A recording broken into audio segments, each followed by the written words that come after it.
Boxing update, final weigh ni Artur Beterbiev versus Dmitry Bivol. Tumimbang si Artur Beterbiev ng 174.96 pounds. Tumimbang naman si Dmitry Bivol ng 174.12 pounds. Parehas Russian fighter ito mga tol, kaya matindi. Makita sa face-off kanina, talagang matindi ang harapan ng dalawa. Walang gustong magpapatalo dito mga tol, kaya abangan natin bukas. October 13, Sunday ng umaga ito matatapos. Sinabi ni Dmitry Bivol, nag-focus daw siya kung paano talunin si Beterbiev. Alam daw niya na malakas si Beterbiev at isa ito sa mga delikadong kalaban. Kaya naganda raw ng todo si Dmitry Bivol para makuha undisputed sa light heavyweight. Sinabi naman ni Artur Beterbiev, alam din niya ang galawan ni Dmitry Bivol.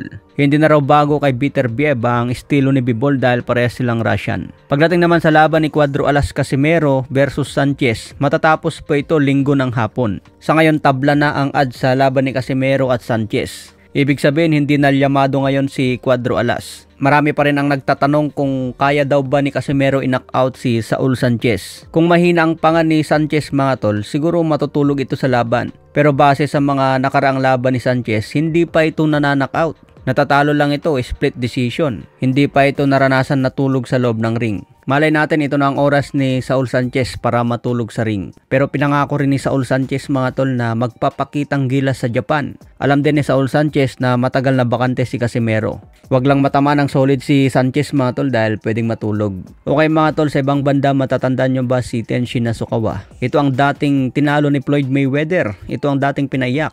May kartada ito na 4 wins 2 KOs walang talo. Dating mixed martial art at ngayon isang boksidor na.